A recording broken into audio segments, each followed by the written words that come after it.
Share layar saya sudah kelihatan. Sudah, Bapak.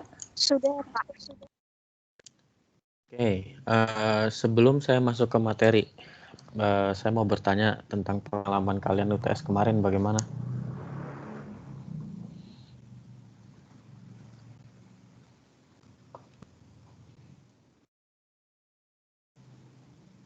Semuanya ikut UTS kan kemarin?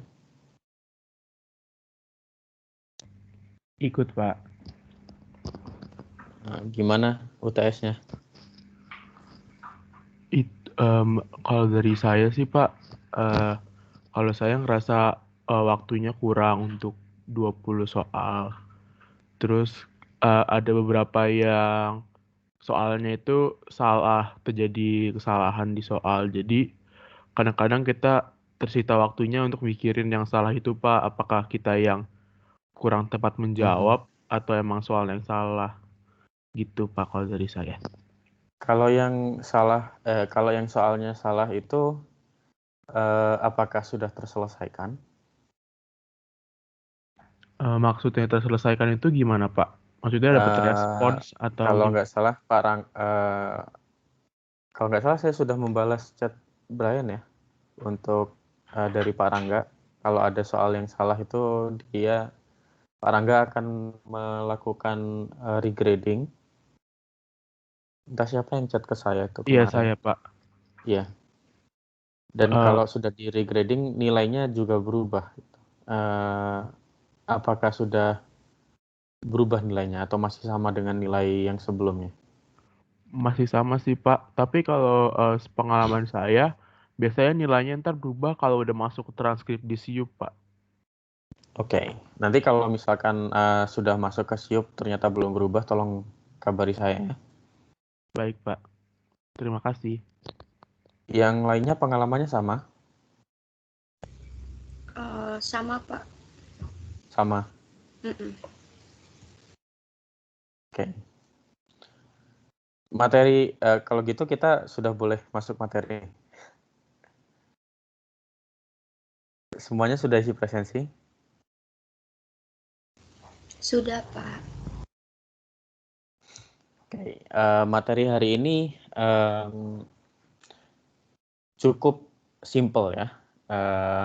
Insya Allah mudah-mudahan nggak sesulit yang dibayangkan. Karena materi hari ini sebenarnya hanya ekstensi dari materi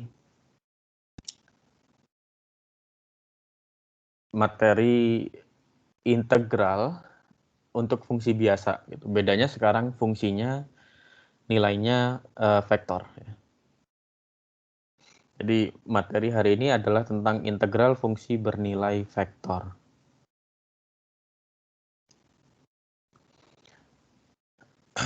Pembahasannya ada 3 sebenarnya ya.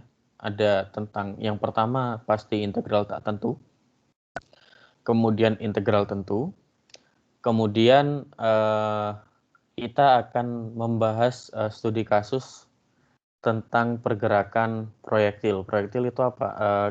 Proyektil itu ya anggap saja kalau misalkan kita punya pistol, kita mau menembakkan pistol itu, pergerakan pelurunya itu bisa kita hitung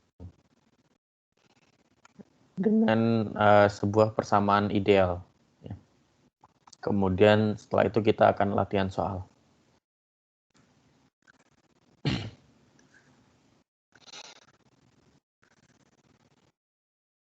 Mengapa saya katakan materi hari ini cukup simple ya? Karena definisinya sebenarnya sama saja ya. Misal untuk integral tak tentu, kalau punya vektor yang diferensiabel, fungsi vektor yang diferensiabel, kita notasikan dengan huruf besar R tebal sebagai fungsi dari T. Fungsi vektor ini disebut sebagai anti turunan dari fungsi vektor lain ya, R kecil tebal sebagai fungsi dari T pada interval I. Interval I ini artinya T-nya itu ada di dalam interval I ya. Nah, R besar tadi dikatakan antiturunan dari R kecil kalau turunan dari R besar terhadap T adalah R kecil. Definisi ini sama dengan definisi di fungsi yang biasa, ya. Nah, sehingga kalau misalkan R besar adalah antiturunan dari R kecil pada interval I, maka kita bisa punya sekelompok antiturunan. Kalau kita integralkan fungsi biasa, setelah kita integralkan di belakangnya ada plus konstan, betul tidak?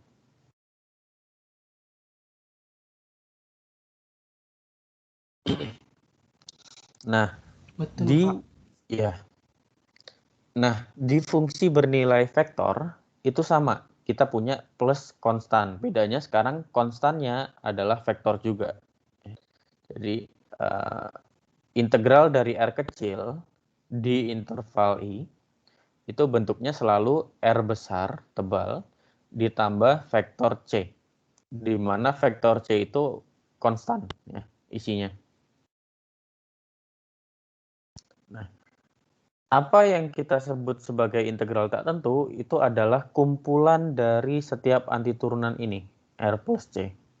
Atau bisa dituliskan seperti ini. Integral tak tentu dari fungsi vektor R kecil, di mana dia adalah fungsi terhadap T, diintegralkan terhadap T juga, maka integralnya adalah R besar T plus C. Integralnya masih simpel, ya. Ada pertanyaan sampai sini? Ini masih sama ya dengan yang integral fungsi biasa.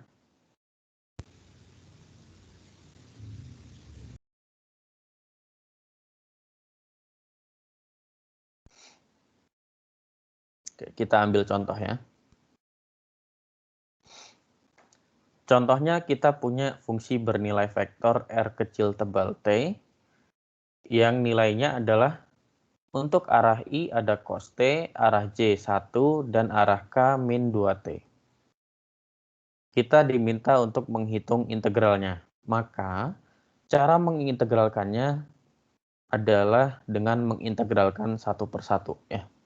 Di arah I diintegralkan terhadap T, di arah J diintegralkan terhadap T, di arah K diintegralkan terhadap T juga. Ya, sehingga kalau kita lihat di sini, ya, yang di arah I kita punya integralnya adalah sin T plus C1. Di arah J kita punya T plus C2. Di arah K kita punya T kuadrat minus T kuadrat plus C3. Nah, di sini penjumlahan vektor kalau kita ingat di materi sebelum UTS, ya. Dalam sebuah vektor itu kita punya operasi penjumlahan, ya. Operasi penjumlahannya adalah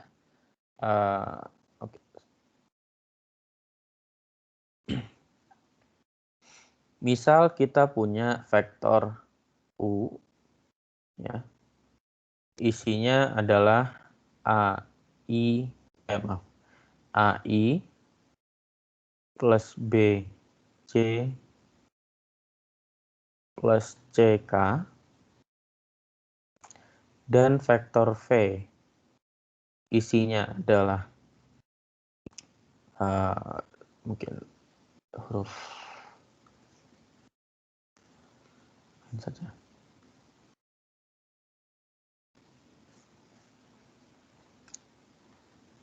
XI plus YJ plus ZK, maka vektor U ditambah vektor V adalah A plus X untuk arah I ditambah B plus Y untuk arah J ditambah C plus Z untuk arah K.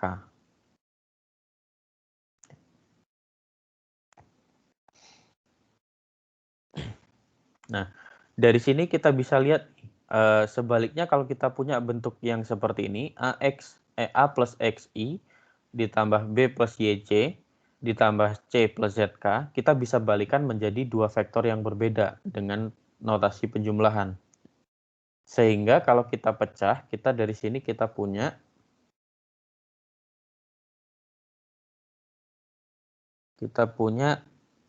sin T untuk arah I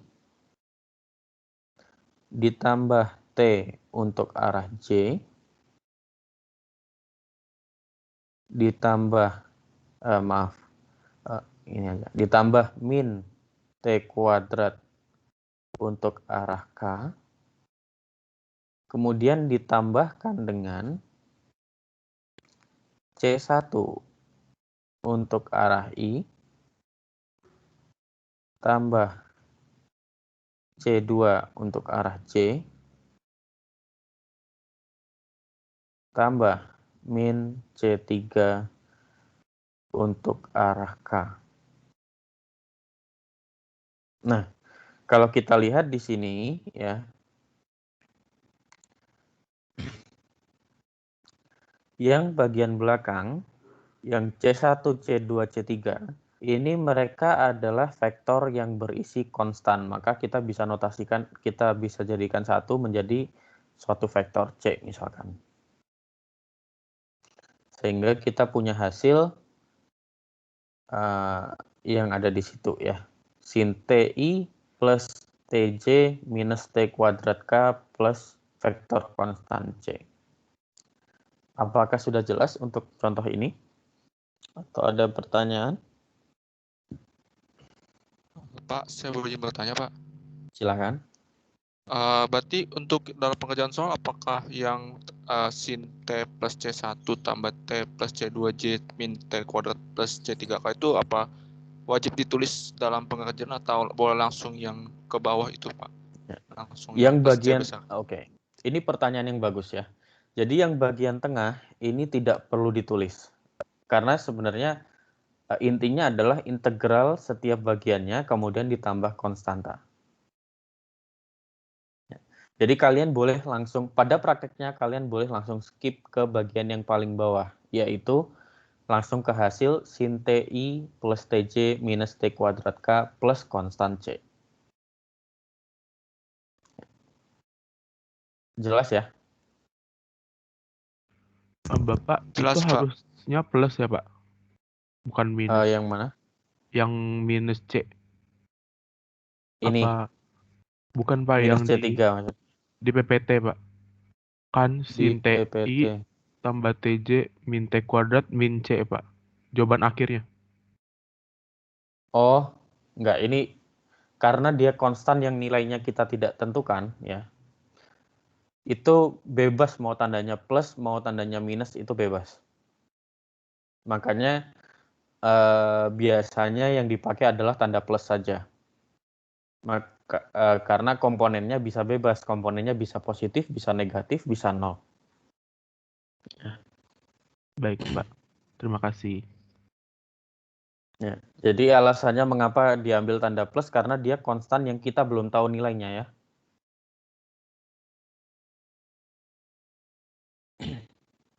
Ada lagi yang ingin bertanya?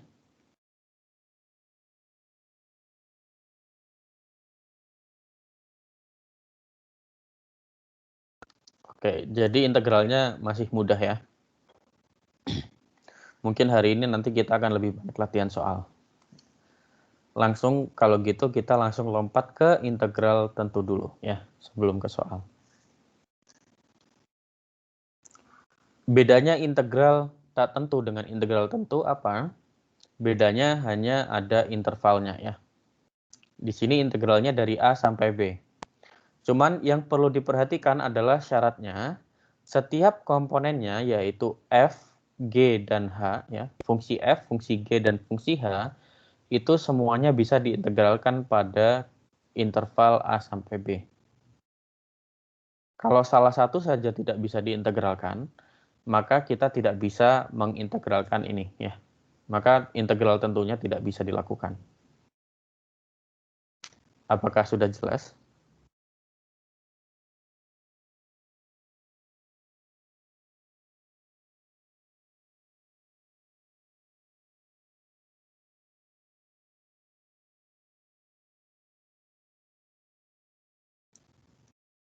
Halo. Jelas, Pak. Cukup jelas ya, karena sebenarnya sama saja, cuman bedanya ada batasnya ya sekarang.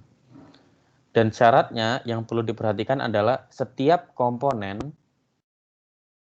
mungkin saya kasih garis bawah ya.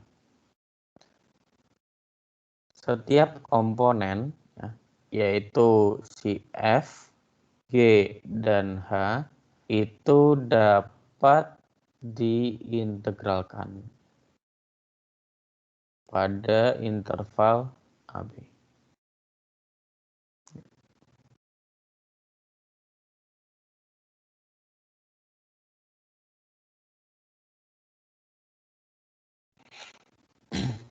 Contohnya seperti apa?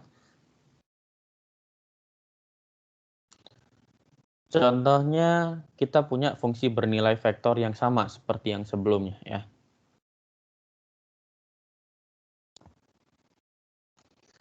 Kita diminta untuk menghitung integralnya dari 0 sampai pi.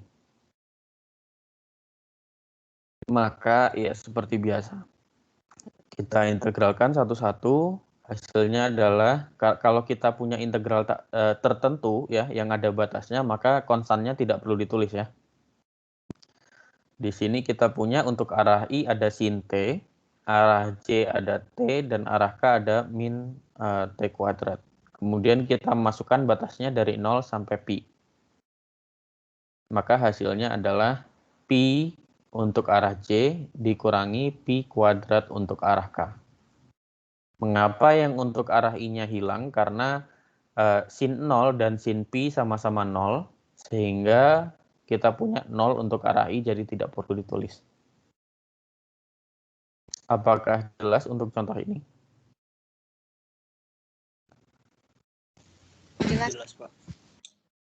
Nah, kalau sudah jelas catatannya ya, di sini teorema dasar kalkulus itu juga berlaku untuk fungsi bernilai vektor.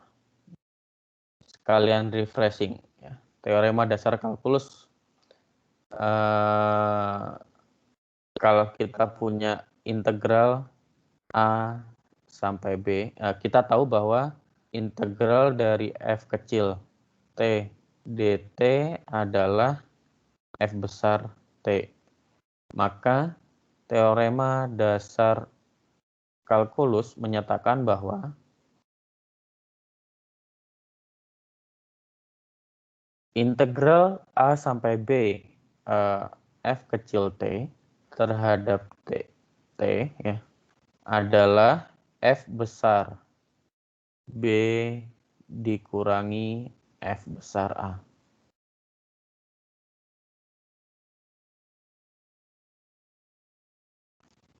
Sama untuk fungsi bernilai vektor ya.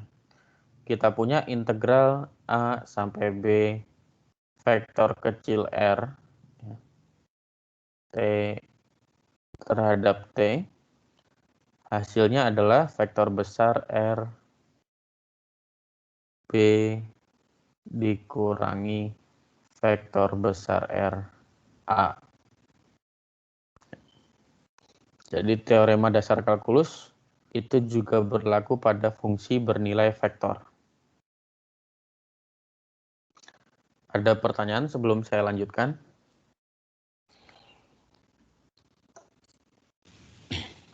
Pak, sifat dari integral itu juga berlaku di vektor ya, Pak? Iya. Selama dia memenuhi sifat-sifat vektor. Artinya, misalkan sifat vektor yang penjumlahan, pengurangan, kemudian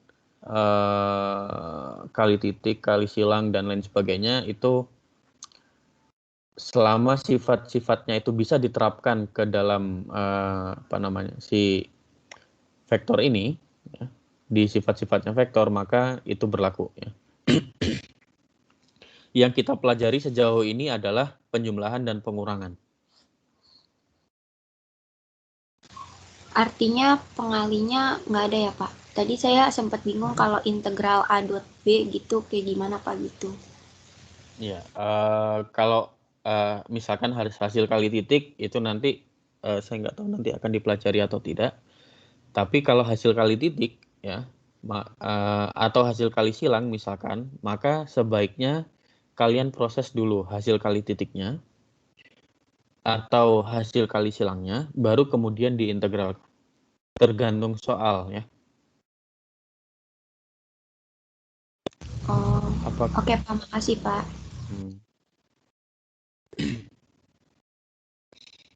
Ada lagi yang ingin ditanyakan?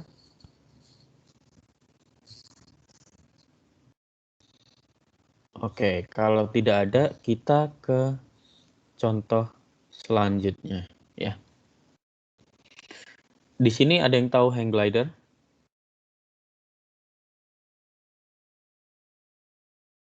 Hang glider itu apa ya bahasa Indonesianya?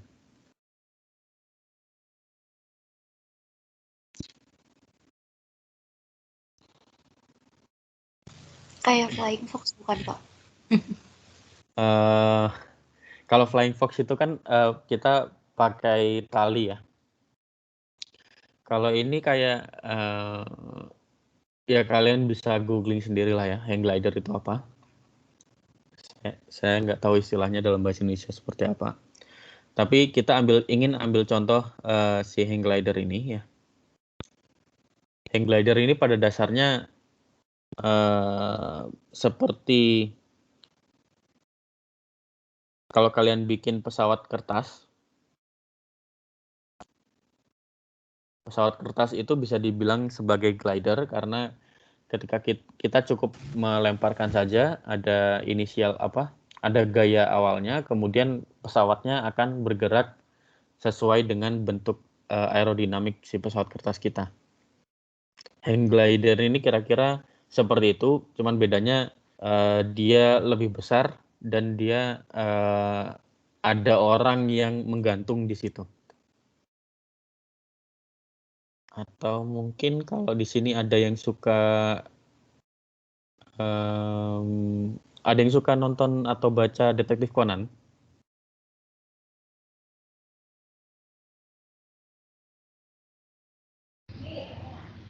Nggak ada, Pak. Nggak ada. Mungkin kayak para layang gitu bukan, Pak? Iya, para layang, cuman para layang itu kan biasanya lebih ke parasut ya. Saya nggak tahu istilahnya, coba kita cari. Ya pokoknya kayak layang-layang ngebawa orang kan Pak. Iya. Layang-layang ngebawa orang gitu. Nah, di sini ceritanya kita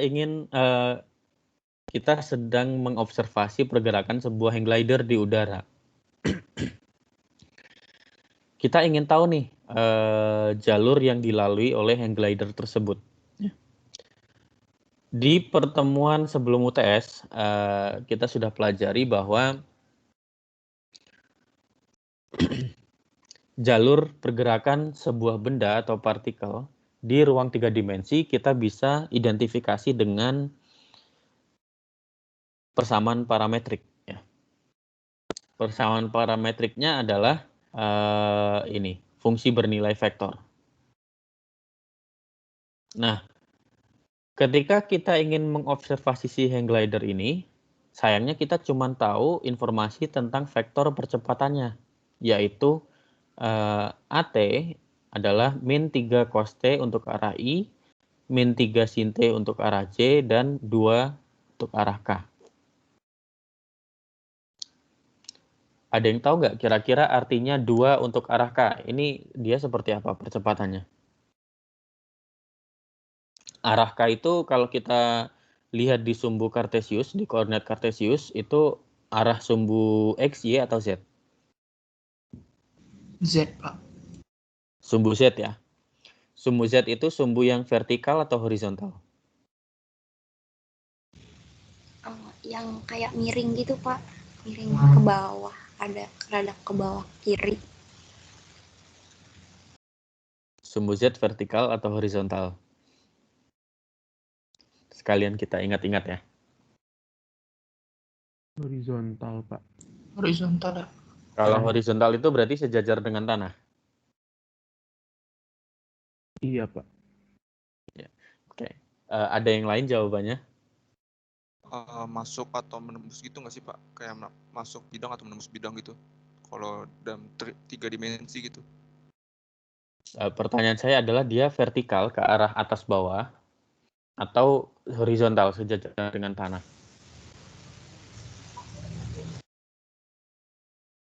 Si sumbu Z.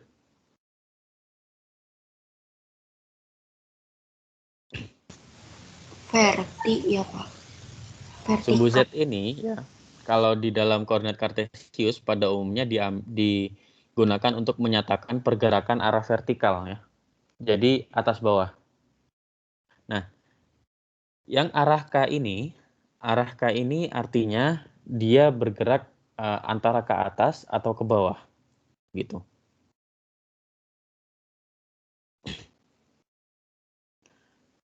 Sehingga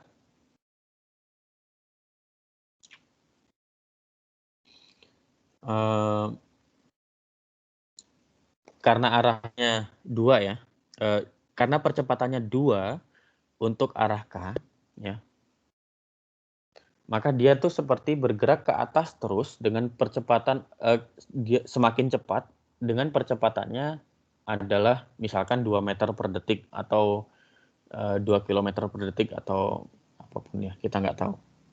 Tergantung satuannya. Nah, untuk arah I ini sumbu X dan arah J ini sumbu Y ya. Kalau kita punya koordinat kartesius 3 dimensi, maka arah I dan arah J atau sumbu X dan sumbu Y itu adalah bidang datar. Arah I atau sumbu X itu pergerakan seperti pergerakan ke kanan atau ke kiri. Kalau kita berdiri ya, arah I itu kita bisa anggap sebagai pergerakan ke kanan untuk arah I positif, ke kiri untuk I negatif. Dan arah J itu maju ke depan atau ke belakang. Kalian bisa bayangkan sendiri ya.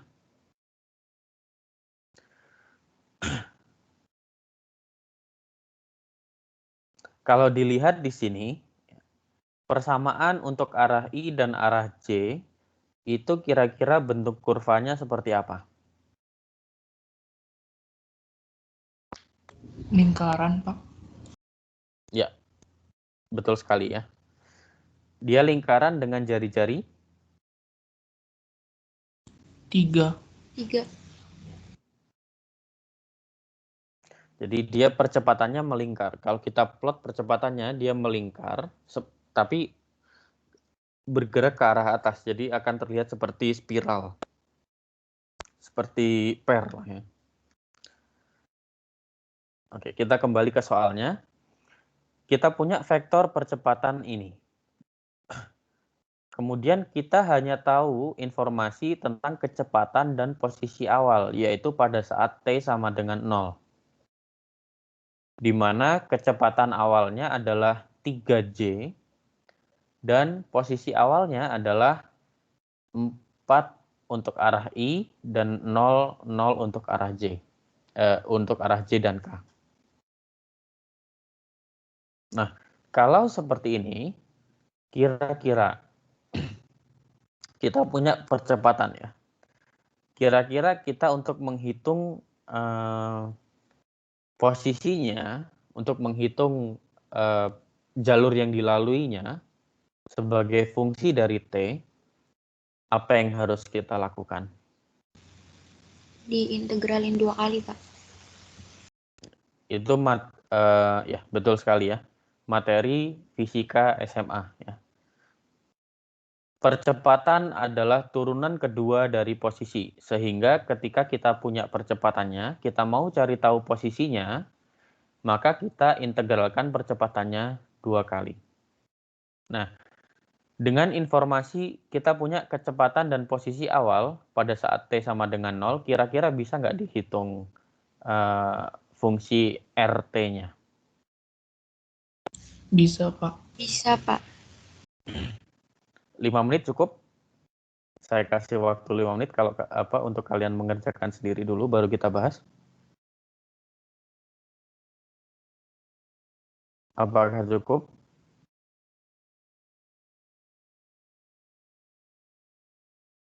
Oke, kita coba dulu ya 5 menit. Silahkan kalian mencoba mengerjakan. Kemudian nanti setelah 5 menit kita akan lihat siapa yang mungkin ada yang mau berbagi. Silahkan.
Pak, kalau udah diintegralin sampai RT, kan dapet tuh, Pak.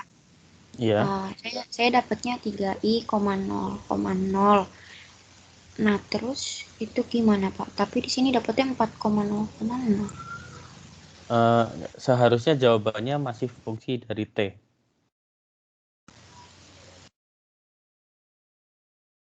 Ketika diintegralkan, di sini integralnya adalah integral tak tentu. Oh, jadi T sama dengan 0 nggak dimasukin ya, Pak?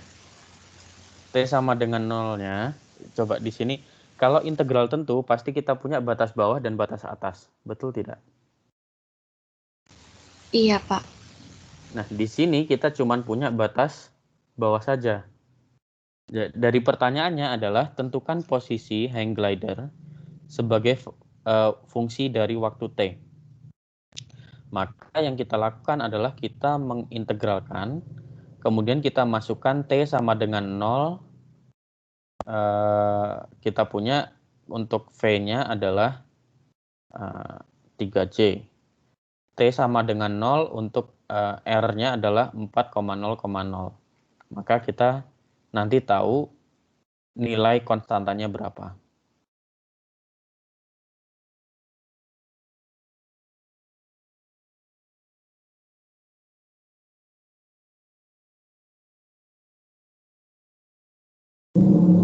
Oh, maksudnya itu pertama diintegralin yang AT-nya. Dapat Iya. PT tambah C sama dengan 3J gitu, Pak? Iya, Oh, oke. Baik. Makasih, Pak. saya tambahkan waktu 3 menit lagi ya.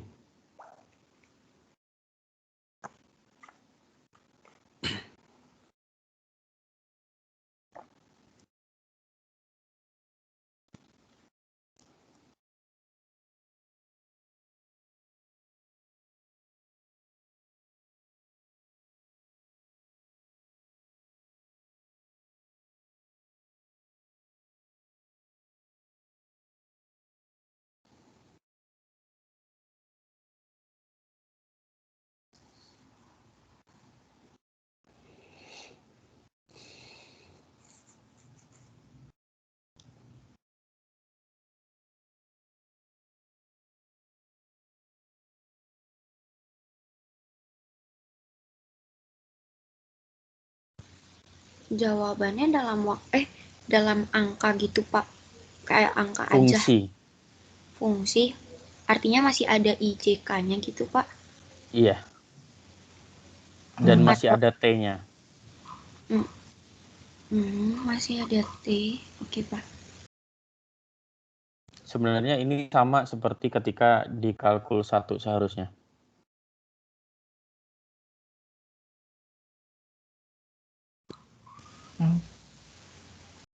Iya, ada yang sudah punya jawabannya? Sudah, Pak. Sudah. Coba Adrianus ya. Iya, Coba Pak. jawabannya apa? Kalau untuk VT-nya itu min 3 sin T tambah 3 cos T tambah 2T tambah 0. Min 3 sin T I ya. Sin TI Tambah tambah 3 cos TJ cos T J tambah 2TK. 2TK. Udah, sampai Kemudian situ aja. Konstantanya dia konstannya 0, Pak. berapa? 0. Berarti saya tulis pakai huruf lain ya. Warna lain. Plus 0 ya. Ini konstantanya. Konstanta untuk V ya.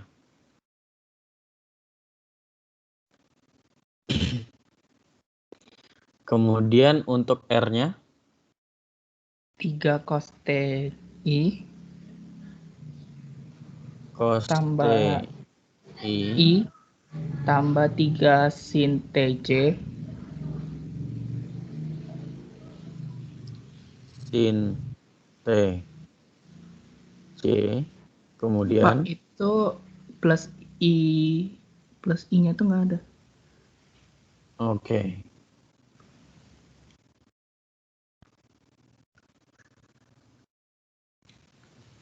Terus ditambah T kuadrat K T kuadrat K.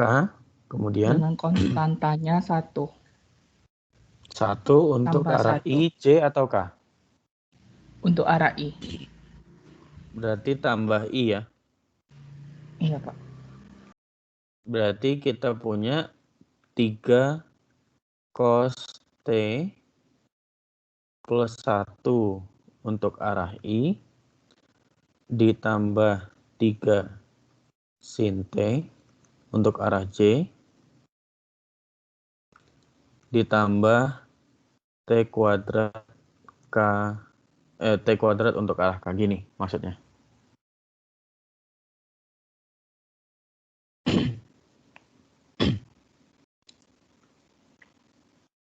Ada yang punya jawaban lain? Ini adalah konstantanya untuk R. Sama, Pak. V0 ya. Sama ya. Buat yang lain yang masih belum mengerti, kita coba bahas sedikit ya.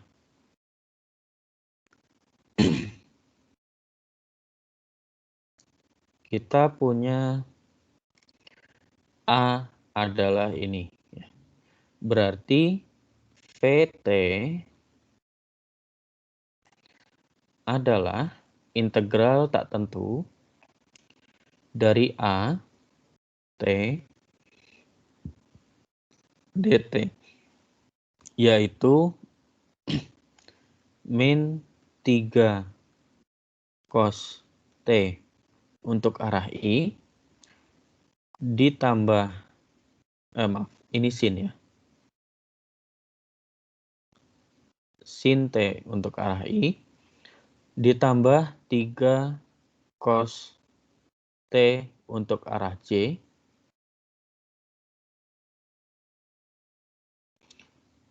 ditambah 2T untuk arah K ditambah vektor konstan ya. Ini vektor konstan untuk V. Nah, kita tahu bahwa V0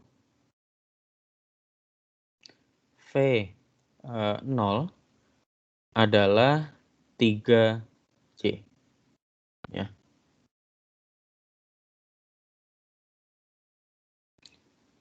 Kalau kita masukkan V0 ke dalam persamaan VT yang kita sudah cari ya, nilainya adalah min 3 sin 0 untuk arah I ditambah 3 cos 0 untuk arah J ditambah 2 kali 0 untuk arah K ditambah konstanta C untuk V0. 3 kali sin 0 nilainya 0, 2 kali 0 nilainya 0. Sehingga ini kan 3 cos 0 nilainya adalah 3 ya. Sehingga kita punya ini adalah 3 untuk arah J ditambah konstanta untuk V di T sama dengan 0 itu sama dengan ini tadi ya, sama dengan 3J.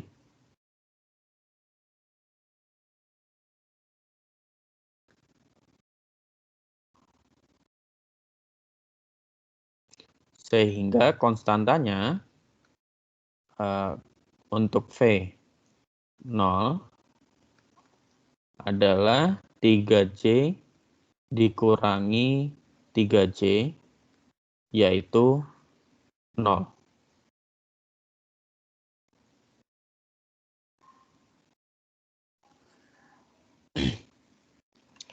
Dari sini kita punya persamaannya untuk VT adalah min 3 sin T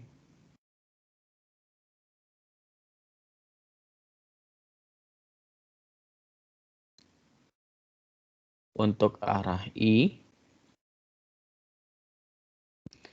ditambah 3 cos T untuk arah J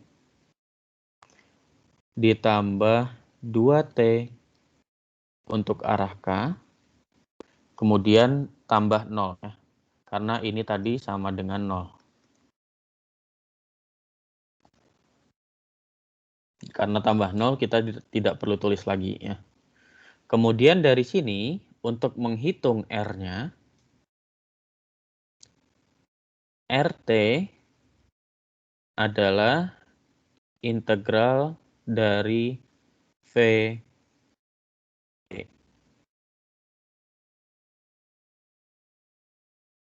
terhadap T, yaitu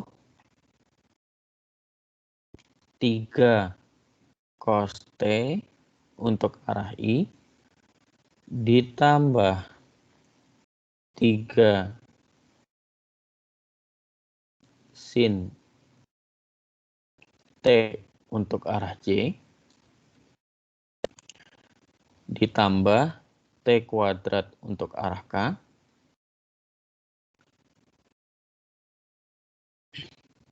tambah konstanta lagi ya, untuk fungsi R.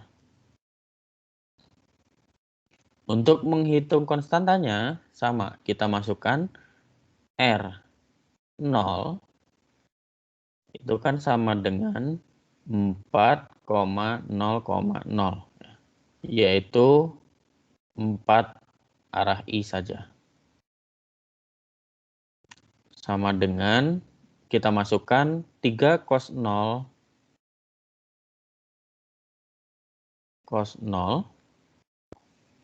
untuk arah I ditambah 3 sin 0 untuk arah J ditambah 0 kuadrat untuk arah K ditambah konstanta untuk R di titik 0.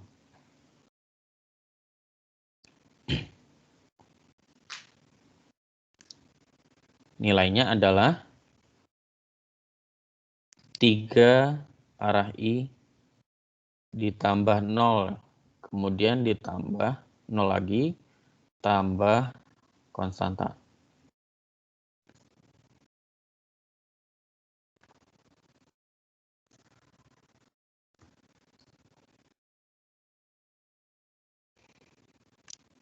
Dia sama dengan 4I. Ya. Sehingga kita punya konstantanya adalah I. Karena kita punya 4I dikurangi 3I.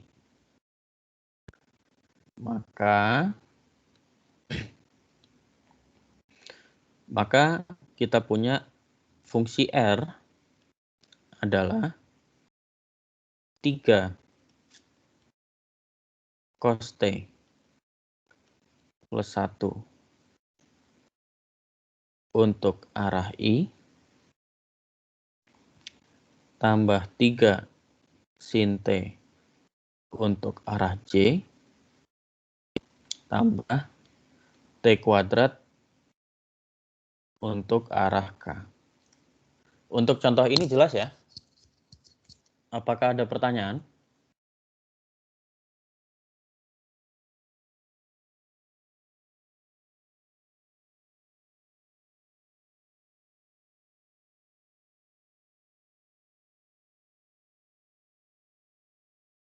Pak, saya boleh bertanya, Pak. Silakan. Tadi yang konstanta yang V itu tadi nggak usah tetap dimasukin nggak sih? Boleh dimasukin nggak sih ke yang R-nya itu, Pak? Atau nggak Yang ini? usah, Pak? Iya, Pak. Yang ini maksudnya. Iya, Karena misalnya kalau ada angkanya. Kalau kalau misalnya ada ada angkanya pasti harus dimasukkan. Oh, oke, Pak. Makasih, Pak. Ya, kalau ada angkanya pasti harus dimasukkan. Karena apa? Karena dia konstan. Kalau tidak 0 ketika diintegralkan kan ada si nilai konstannya dikalikan dengan variabel T, begitu Pak?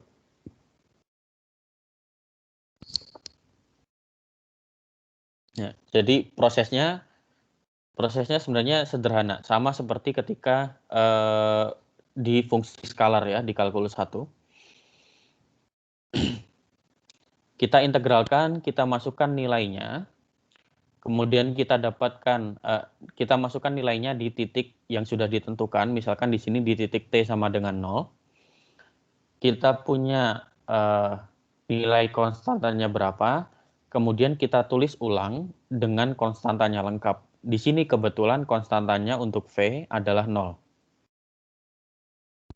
Setelah itu kita integralkan lagi, kita masukkan lagi nilainya di titik T yang ditentukan. Nilainya berapa? Kalau di sini nilainya untuk T sama dengan 0 adalah 4I. Setelah itu kita hitung konstantanya. Setelah kita dapat konstantanya, maka kita tulis ulang persamaannya yang warna hijau ini. beserta konstantanya ya. Di sini kalau dilihat konstantanya sudah langsung saya masukkan. Apakah sudah jelas? Sudah, Pak. Makasih, Pak. Ada pertanyaan lagi?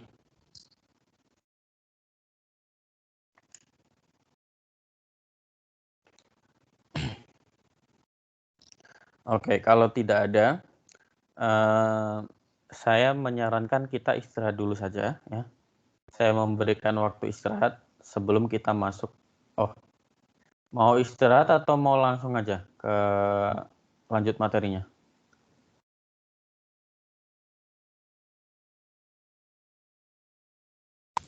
Boleh sih Pak, 5 menit Pak. Ya, kita rehat dulu 5 menit ya. Supaya tidak panas otaknya.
Oke, sudah kembali semuanya? Sudah, Pak. Sudah, Pak. Sekarang kita masuk ke materi yang ketiga, yaitu lebih ke studi kasus sebenarnya.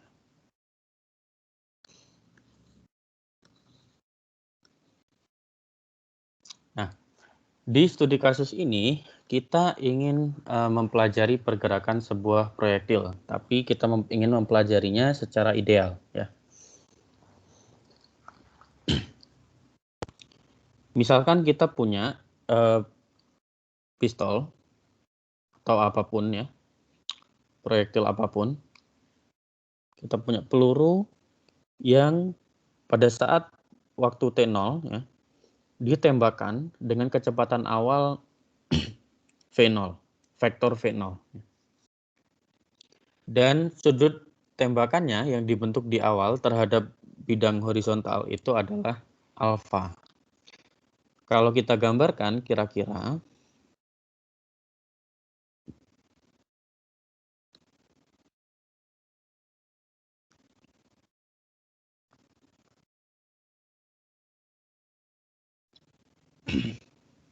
kita di sini hanya bicara 2 dimensi saja ya.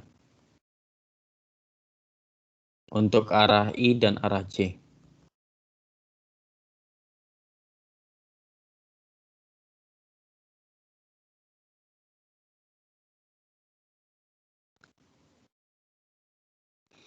Ini arah I ya.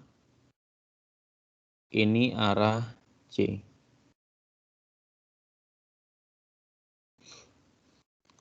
Kemudian ketika kita menembakkan kita anggap posisi awalnya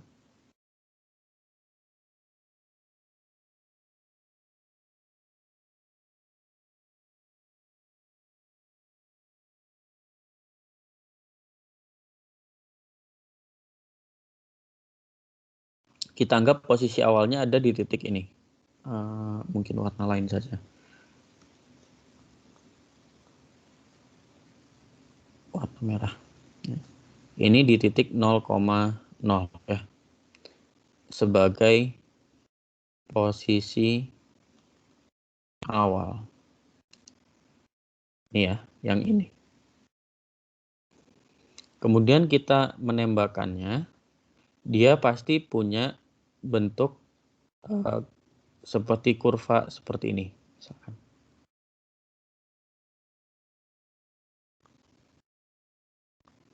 Ya, ini arahnya.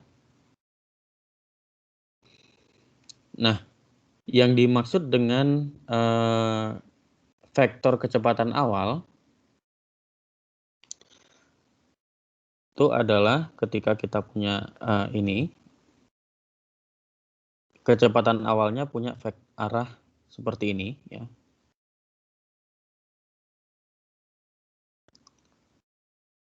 Sudutnya ini adalah sudut alfa.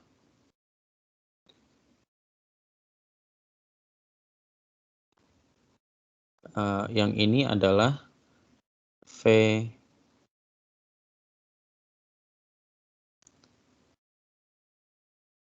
V0 atau bisa juga ditulis sebagai V T sama dengan 0.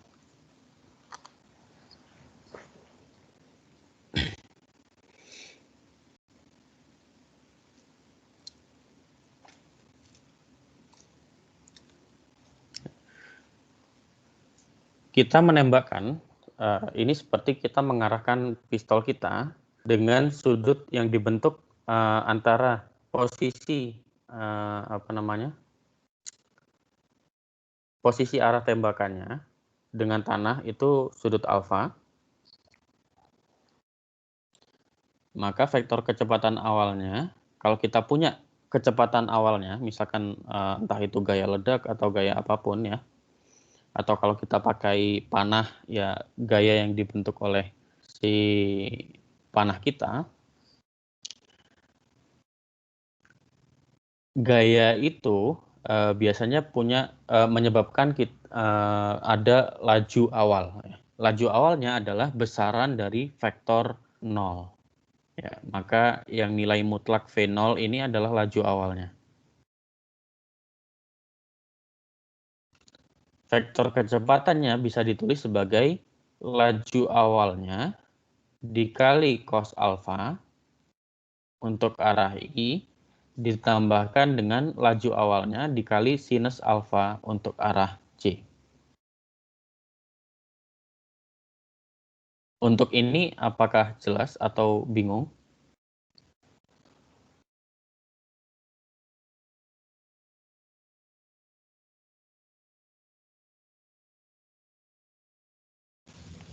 Ngerti dikit, Pak.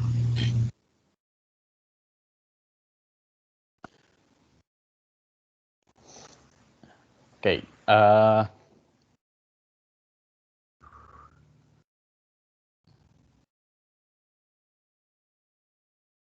kalau kita punya senapan ya, misalkan di sini kan pasti pada suka nonton film juga ya.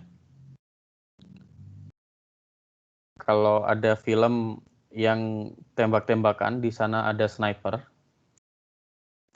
Sniper itu kan dikategorikan sebagai senjata laras panjang. Nah, karena larasnya panjang, kita bisa tahu arah kita nembak pertama kali itu seperti apa. Betul tidak? Biasanya kalau kita punya sniper, di atasnya itu ada monokular. Nah, di monokular ini ada ukuran berapa derajat, kemiringannya, kemudian ketinggiannya berapa, seperti itu. Kalau kalian ada yang suka main game atau suka nonton film, tahu ya kira-kira. Atau makin bingung. Tahu Pak, yang di ininya Pak ya, yang di apa namanya, yang di buat ngekirnya Kalau gitu ya. orang Jawa tuh ngomongnya keker. Apa ya istilahnya? Iya, kekeran Pak. Ya kekeran. Nah, kalau orang Jawa tuh ngomongnya kekeran. Istilah bahasa Indonesianya apa ya? Cuman ya itulah yang dipakai untuk ngelihat arah tembakan yang ada kayak teropong. Ada teropongnya kan ya di sniper itu di atasnya biasanya. Nah, seorang penembak jitu, sniper yang jago, itu dia pasti ngukur dulu kalau mau nembak supaya tembakannya tepat sasaran nih. Misalkan arah angin, kemudian lokasi lokasi sasarannya di mana, sehingga ketika menembakkan sasarannya itu tembakannya itu selalu tepat sasaran. Jadi kalau kita mau nembak itu sebenarnya nggak asal ya. Kalau jarak dekat mungkin ya kita tembakan lurus saja gitu ya. Tapi kalau jaraknya jauh, maka kita perlu memperhitungkan nih posisi target ada di mana, kemudian posisi kita ada di mana, ada gaya lain yang mempengaruhi nggak kira-kira, misalkan angin atau apa gitu ya. Yang pasti ada gaya gravitasi yang mempengaruhi. Nah, sekali lagi ya, biasanya penembak jitu itu pasti menghitung dulu nih arahnya seperti apa gitu. Nah, ketika menghitung itu dia pasti memperhitungkan saya harus menembak karena posisi saya di sini, target saya di mana. Kemungkinan karena jarak saya dengan target misalkan sekian meter kah, sekian kilometer kah. Kita harus memperhitungkan dengan jarak sekian, waktu tempuh pelurunya berapa untuk mencapai target, kemudian sudut tembakan awalnya seberapa supaya tepat sasaran. Nah, di sini sudut tembakan awalnya adalah alfa.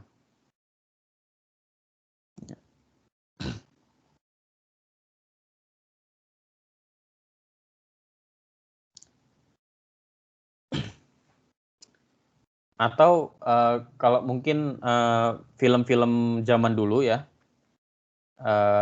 film-film perang di zaman film-film zaman misalkan zaman Romawi kuno gitu ya. Kalau perang itu kan kadang ada yang pakai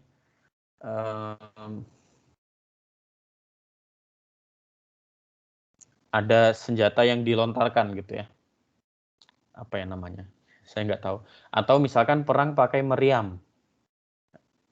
Meriam itu karena meriam si bola yang ditembakkan, batu yang ditembakkannya itu berat. Ketika ingin ditembakkan itu pasti dihitung dulu. Kita menembakkan ke arah mana dulu, sudut tembakannya seberapa, supaya tembakannya tidak terlalu jauh dan tidak terlalu dekat, malah diharapkan benar-benar tepat sasaran. Kira-kira seperti itu. Nah, ketika ditembakkan di awal itu ada laju awal. Nah, laju awal yaitu besaran dari V0 dengan sudut tembakan awal itu membentuk kecepatan awal, yaitu vektor V0. Nah, di sini kita mengasumsikan posisi awal dari peluru ketika lepas dari senjata adalah di titik 0,0.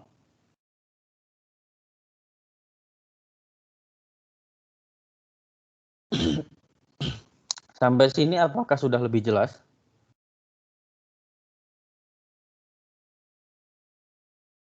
Saya yakin kalian pasti berpikir, kita mau nembak, tapi ngapain ngukur dulu gitu ya.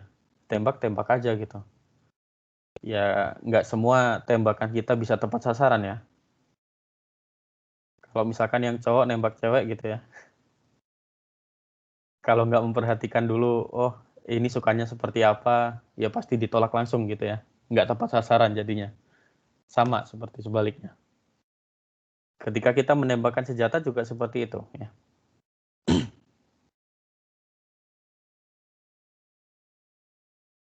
Nah, dari sini ya kita tadi punya vektor kecepatan awal. Dan kita punya posisi awalnya yaitu 0,0.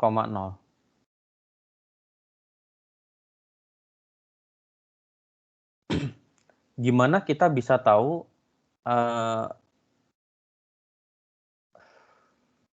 jalur yang dilalui oleh peluru kita yang kita tembakkan, atau posisi peluru, atau kita bisa memprediksi apakah benar-benar akan tepat sasaran atau tidak, kita bisa menggunakan yang namanya hukum Newton kedua. Ya, ini kita kembali ke materi fisika. Hukum Newton yang kedua itu menyatakan bahwa sigma F sama dengan M kali A. Ya. Di mana F ini gaya, M adalah massa benda,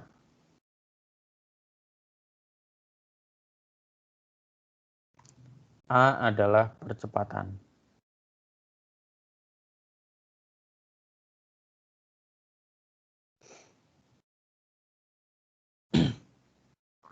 Berdasarkan hukum Newton kedua, kita punya M kali A. A itu adalah turunan kedua dari posisi ya. Percepatan adalah turunan kedua dari posisi. Karena posisinya adalah R, maka kita tulis M turunan kedua dari R.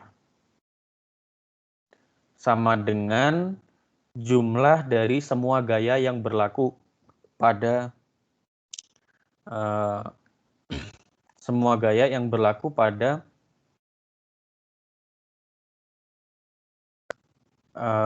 kalau di sini peluru ya. Nah, untuk kasus ini karena kita ingin mendapatkan persamaan ideal, ya, kita anggap gaya yang berlaku hanya gaya gravitasi, yaitu minus M kali G. Mengapa minus? Karena kalau saya gambarkan lagi ya.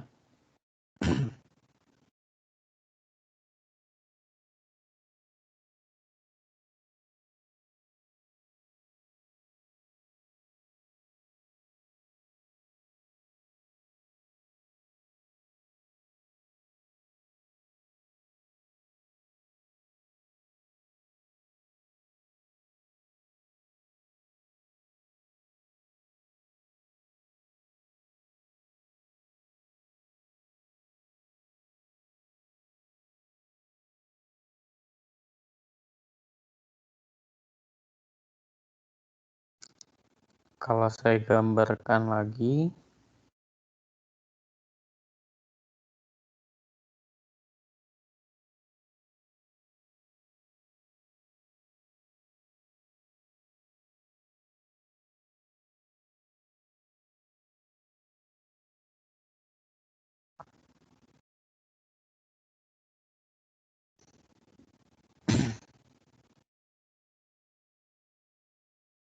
di sini dia punya arah kecepatannya. Di sini dia punya arah kecepatan ke sana. Ini arah kecepatan V. Dan dia punya gravitasi ke sini. Gaya gravitasinya ke bawah ya. Yaitu min mg.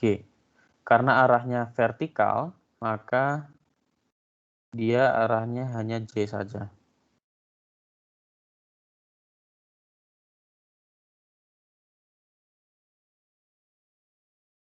Kurang lebih seperti itu. Nah, kalau di sini kalau dilihat ya, di masing-masing sisi kanan dan sisi kirinya sama dengan, itu ada M, yaitu massa. Maka kita bisa coret si massanya. Karena ada di dua-duanya ya. Sehingga dari kasus ini, kita punya persamaan yang disebut sebagai persamaan diferensial. Yaitu turunan kedua dari posisi terhadap waktu adalah minus dari konstanta gravitasi untuk arah C. Itu saja. Ini disebut sebagai persamaan diferensial. Mengapa persamaan diferensial? Karena dia persamaan yang mengandung turunan ya. Untuk setiap persamaan diferensial biasanya paling tidak kita punya yang namanya nilai awal. Di sini kita punya nilai awalnya adalah R saat T sama dengan 0 itu adalah R0 dan kecepatan ya turunannya saat T sama dengan 0 adalah V0. Dari sini kalau kita hitung maka kita dapat persamaan ideal untuk jalur pergerakan proyektil adalah seperti yang ada di dalam kotak ini. Nah, sekarang saya kasih waktu 5 menit untuk kalian membuktikan apakah dari persamaan ini dan dari persamaan yang di atas ini dan nilai awalnya apakah benar-benar mendapatkan nilai nilai fungsi R yang seperti yang di dalam kotak ini. Saya beri waktu 5 menit, silahkan dicoba. 4 menit saja.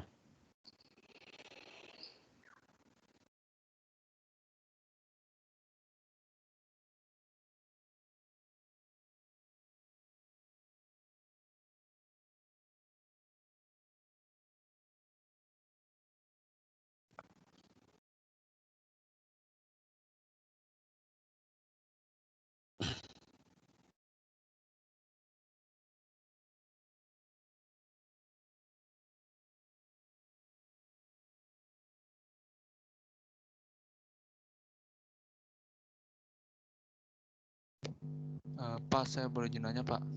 Iya, silahkan. Ini tadi yang dibuktiin apa ya, Pak ya? Rumus yang V0 cos. Apakah rumus yang ada di dalam kotak itu benar?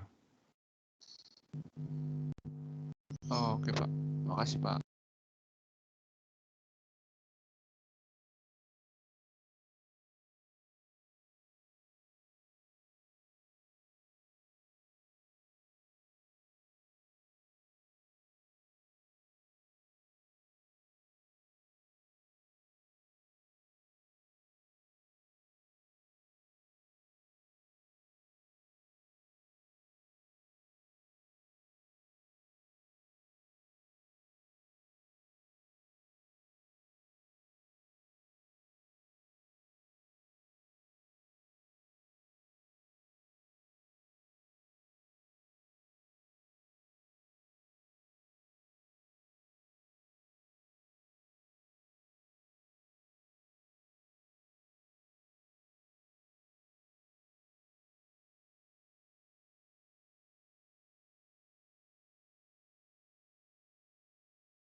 Kira-kira gimana menunjukkannya?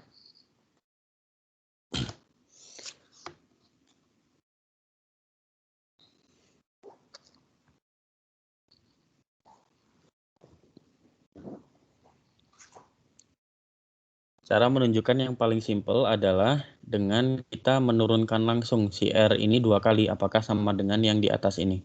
Ya. Cuman di sini saya ingin menunjukkan sebaliknya ya. Dari persamaannya kita dapatkan R. Bagaimana? Kita integralkan dulu nih. VT ya, yaitu dr dt adalah integral dari d kuadrat r dt kuadrat terhadap t,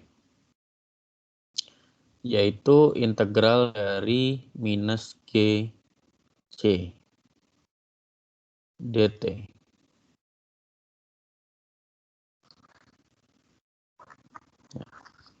Dia sama dengan minus g t j plus konstan untuk V.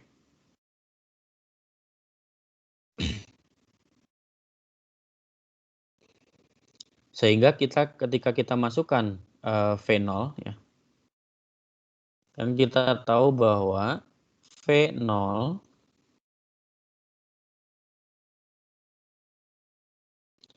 adalah ini V0 cos alfa ya, untuk arah I ditambah V0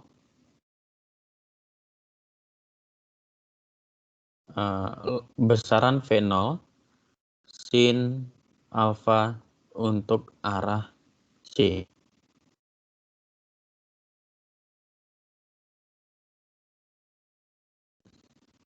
Bener nggak? Kita cek ke atas ya. Ya, cos.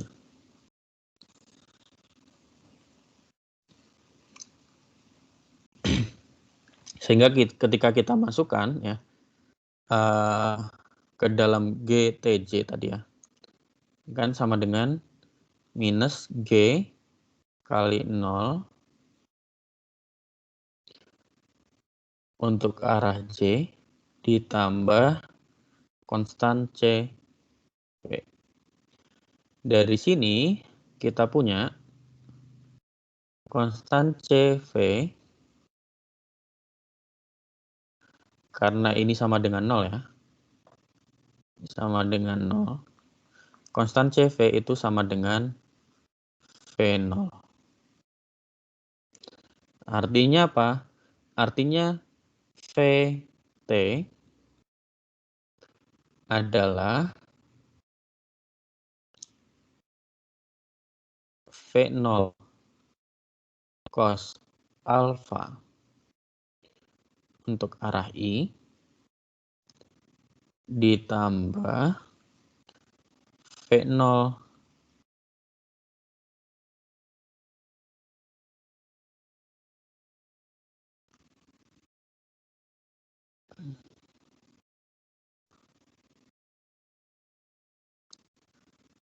sin alfa minus GT untuk arah J.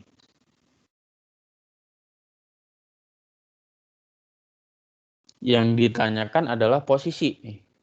Untuk cari tahu posisinya bagaimana?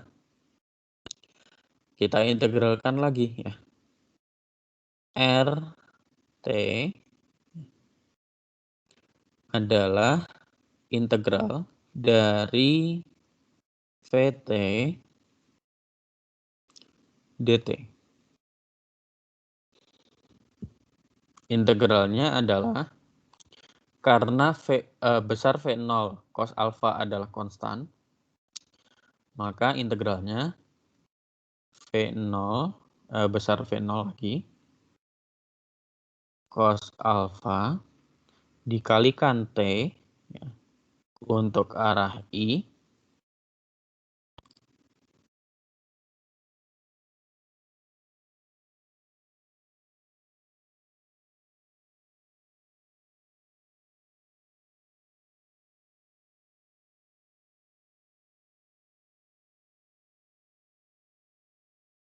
ditambah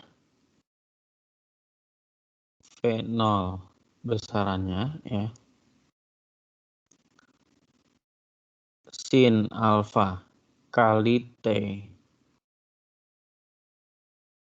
dikurang setengah GT kuadrat untuk arah C ditambah CR ya. Nah, sekarang karena R0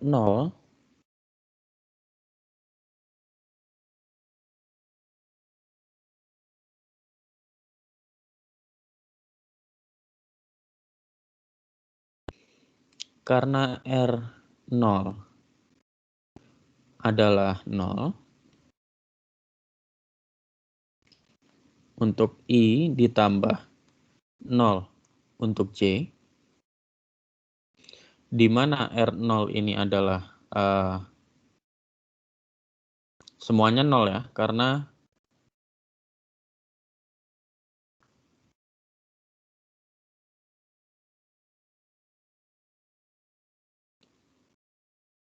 semuanya 0 karena ini dikalikan T ya, konstan kali T, T-nya 0, 0.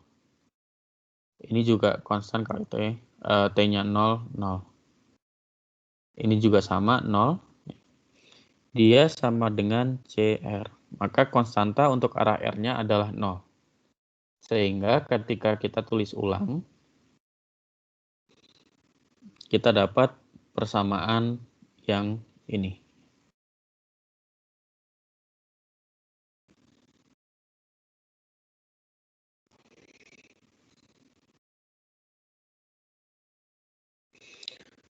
Contoh soalnya seperti apa?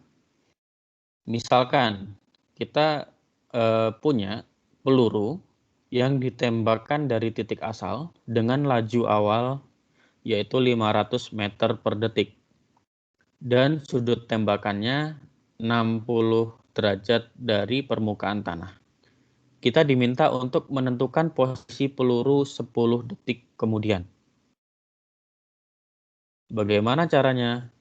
Kita tulis lagi nih. Diketahui besaran dari V0 adalah 500 meter per detik.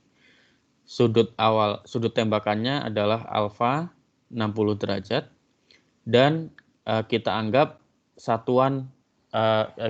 konstanta gravitasinya adalah 9,8 meter per detik kuadrat. Sehingga ketika kita ditanya posisi peluru 10 detik kemudian, kita cukup memasukkan R10 ya. RT sama dengan 10 di sini. Karena kita tahu bentuk persamaan R-nya adalah seperti ini ya. Yang ada di dalam kotak ini. Maka kita cukup memasukkan saja nilainya. Ternyata kita dapat kira-kira 10 detik kemudian peluru itu ada di posisi 2500 untuk arah I dan 3840 untuk arah C. Seperti itu. Ada pertanyaan? Pak mau nanya, untuk gravitasinya kita memang selalu pakai 9,8 atau ada kemungkinan kita pakai yang 10 ya? Yang sering dipakai adalah 9,8. Malah sebenarnya yang lebih sering dipakai adalah 9,81. Untuk di buku kalkulus referensi yang kita pakai, di buku Thomas kebanyakan kita memakai 9,8. Jadi hampir tidak pernah kita memakai 10, kecuali di soal dituliskan. Ya.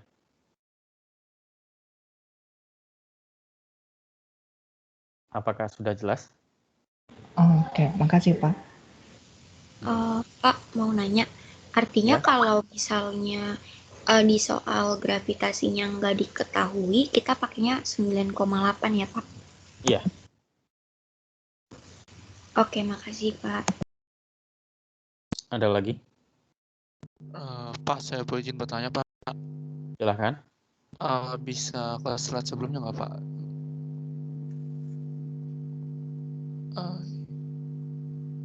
Ya, iya, Pak. Saya mau izin nanya, Pak. Tadi kan Bapak tadi udah dapat ininya kan, Pak, dari integral dari GTJ-nya kan jadi V0 plus GT kan gitu, Mas. Terus ini kita Iya, dapetin yang ini. persamaan VT V0 cos alpha V0 tambah V0 sin alpha min GTJ itu dari proyeksi atau gimana, Pak? Saya tadi sih nggak dapet ininya, Pak. Oke, saya ulang ya. Kita punya vektor kecepatan awalnya adalah ini ya. Ini saat T sama dengan 0. Dan posisi awalnya kita asumsikan di 0,0. Ya. Dan kita punya persamaan diferensialnya adalah ini. Turunan kedua R terhadap T sama dengan minus G untuk arah J saja. Maka untuk cari tahu fungsi R terhadap T, seperti biasa kita integralkan turunan kedua ini, integralkan satu kali dulu ya, kita dapat VT-nya. Kita dapat VT-nya adalah minus GT arah J. Ditambah konstanta untuk kecepatan. Nah, dari sini, karena kita punya nilai awal dari kecepatannya, yaitu pada saat T sama dengan 0, maka kita masukkan saja nilai awal kecepatannya, itu kan ini tadi ya. V di titik T sama dengan 0 adalah laju, ya, yaitu besaran dari V0 cos alpha untuk arah I dan besaran V0 sin alpha untuk arah J. Nah, kalau kita masukkan T sama dengan 0 ke persamaan yang kita sudah dapatkan di integralnya, kita punya minus G kali 0 kali untuk arah J. Sehingga G kali 0 adalah 0. Sehingga kita punya dia sama dengan CV. Konstanta untuk kecepatan. Karena ini 0 berarti cukup 0 konstanta kecepatan saja ya. Sehingga dari sini kita bisa dapatkan konstanta untuk kecepatannya adalah V0. Yaitu yang ini tadi. Yang di atas ini. Sehingga ketika kita tulis ulang persamaan VT-nya, maka kita punya VT adalah besar V0 cos alpha untuk arah I ditambah besar V0 sin alpha minus GT untuk arah J. Sampai sini apakah dimengerti? Mengerti, Pak. Untuk vektor posisinya, ya, fungsi R-nya, maka kita integralkan sekali lagi. Sama prosesnya, kita integralkan sekali lagi, karena yang di sini konstan, ya, ini kan konstan. Berarti integral konstanta tinggal dikalikan T. Ya. Jadi kita punya integralnya adalah besar V0 cos alpha kali T untuk arah I, ditambah besar V0 sin alpha kali T minus setengah GT kuadrat untuk arah J, ditambah konstanta untuk posisi.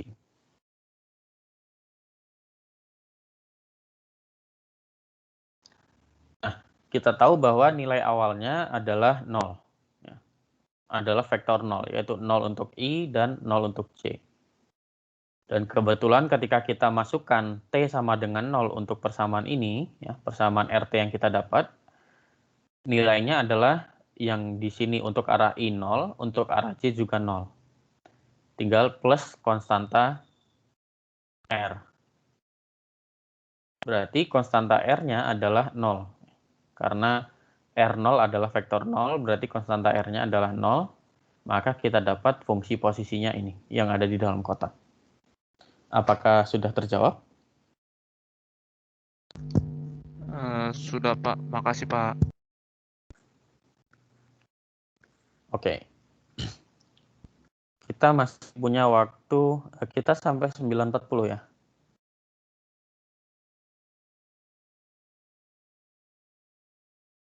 Halo.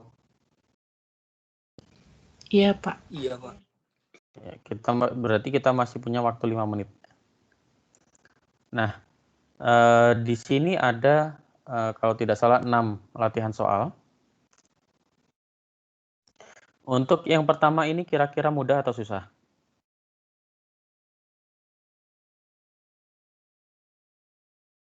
Itu integral biasa aja kan, Pak? Iya, betul sekali. Ini integral biasa saja. Integral tentu dengan batas dari 1 sampai 2. Bisa dikerjakan sendiri ya.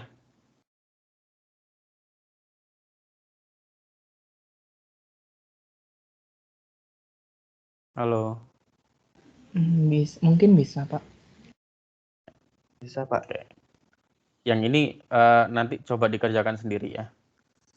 Yang kedua juga sama, ini juga integral biasa saja. Ya. Tinggal integralkan setiap komponennya, masukkan batas dari min pi per 4 sampai pi per 4. Nah, saya ingin sedikit men-challenge kalian dengan latihan yang ketiga ini. Ya. Di sini kita punya persamaan diferensial, yaitu turunan pertama dari R terhadap T adalah ini. 3/2 T plus 1 pangkat setengah, berarti kan 3/2 akar T plus 1 untuk arah I, E pangkat min T untuk arah C, dan 1 per T plus 1 untuk arah K. Dengan kondisi awal, R0 sama dengan K. Ini prosesnya sama seperti sebelumnya. Ya. Kita integralkan dulu, kita punya bentuk fungsi yang ada konstantanya. Baru dengan kondisi awal ini, kita bisa hitung konstantanya berapa. Kemudian kita masukkan lagi. Ya. Ini nanti bisa dicoba sendiri. Kemudian yang keempat, ini juga masih mudah. Ya. Di sini catatannya adalah bagian yang ini kalian perlu menggunakan integral parsial.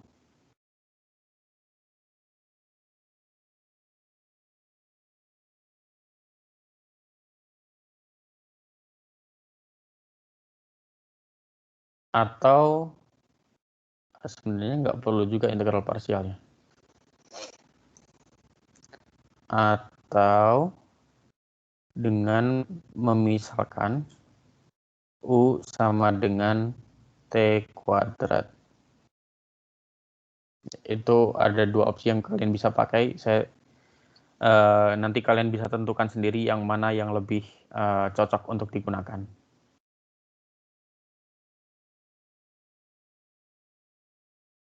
Latihan yang kelima itu sama seperti soal nomor 3 tadi. Ini tidak susah. Yang keenam mungkin kalian agak kesulitannya.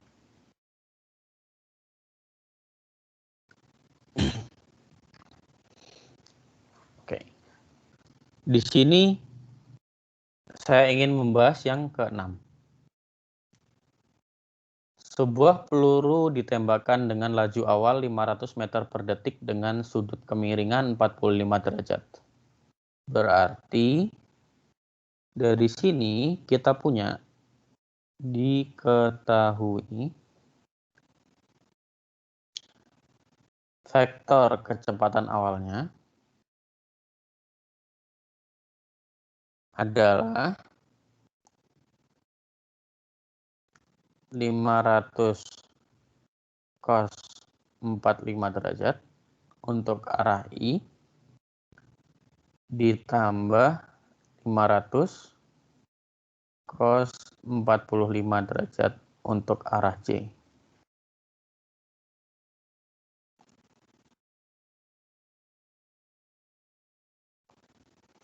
yaitu apa nih? 250 akar 2 untuk arah I ditambah 250 akar 2 untuk arah C.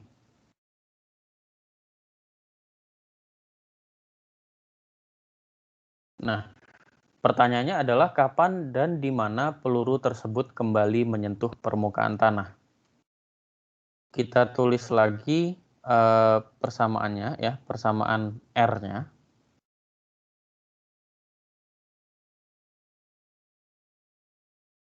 RT adalah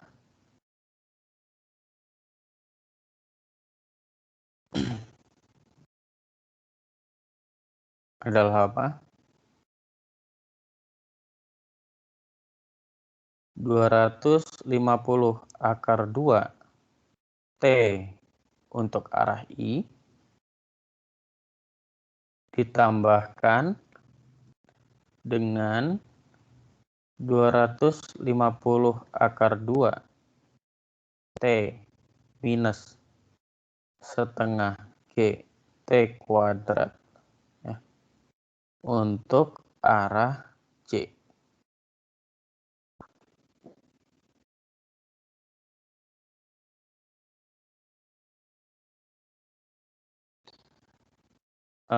Ternyata sekarang waktunya sudah lebih 2 menit ya. Mau diselesaikan atau tidak ini? Selesain aja Pak, nanggung. Oke. Yang pertama saja ya, jawaban yang pertama saja ya. Sampai Baik, sini Pak. sudah ngerti? Udah Pak. Oke. Nah, pertanyaan pertama adalah kapan dan di mana peluru tersebut kembali menyentuh permukaan tanah. Kalau seperti ini, apa yang harus kita lakukan? Menyentuh permukaan tanah,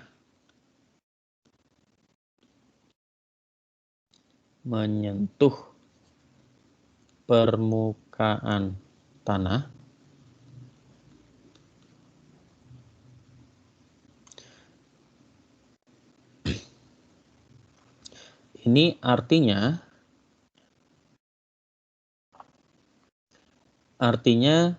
sumbu X-nya sama dengan sesuatu nilai dan sumbu Y-nya adalah 0 ya.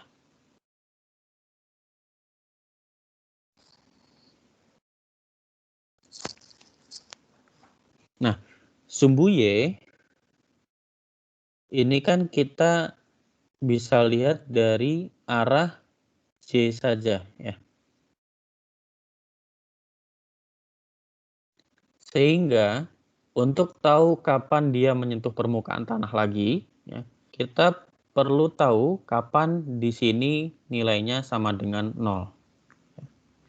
Yaitu kapan 250 akar 2 T minus setengah G T kuadrat itu sama dengan 0. Dari sini kita punya T kali 250 akar 2 minus setengah GT sama dengan 0. Berarti T sama dengan 0 atau T sama dengan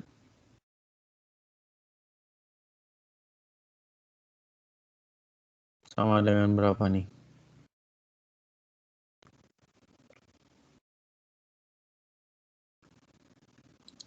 500 per G akar 2.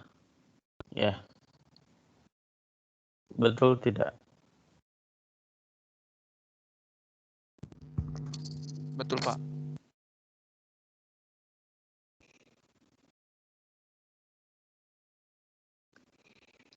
Nah, pertanyaannya adalah kapan pelurunya kembali menyentuh permukaan tanah?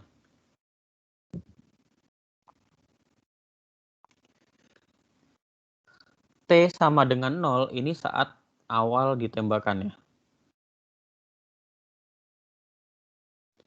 Menyentuh permukaan tanah lagi adalah yang ini.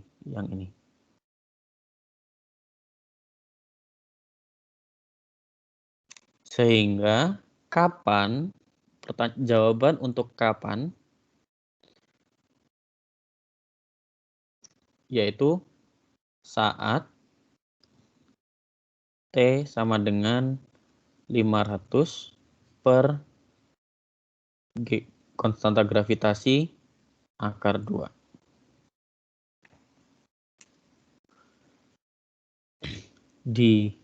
Di mana?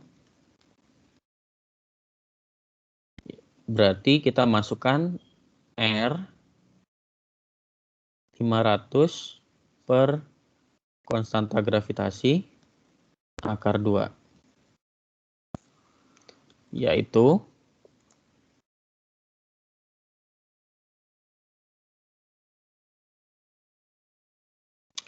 (250 kali 2 500 kali 500 berarti berapa?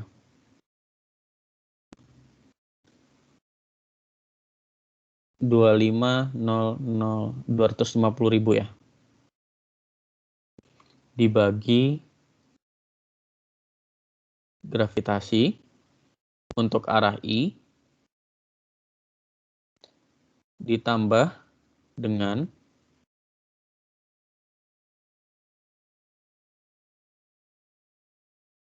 itu sama, berarti 250.000 dibagi gravitasi dikurangi dengan setengah GT kuadrat. Berarti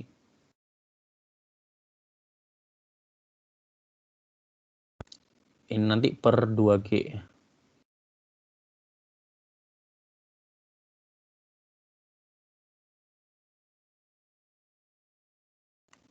Uh, 500 akar 2 dikuadratkan berarti kita punya 500.000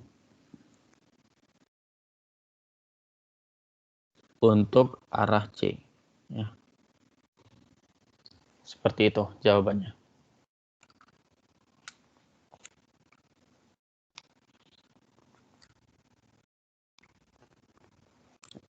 Sampai sini ada pertanyaan sebelum saya akhiri?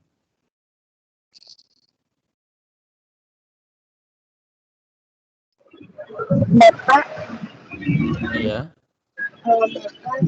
Bapak, tadi saya kan wifi-nya itu dari jam 4 subuh itu macet-macet ya Pak ya, sampai jam 8.59 itu chatan juga di WA juga baru pada masuk Pak. Soalnya saya matiin terus hidupin itu juga baru bisa Pak. Saya nggak bisa Ini absen. presensi ya? Iya, saya nggak bisa absen Pak, takut nanti malah jadi alfa. Di Bapak juga saya baru bisa masuk jam itu. Nanti tolong kirimkan chat ke saya ya. Oke, sebelum saya akhiri ada lagi yang punya masalah presensi?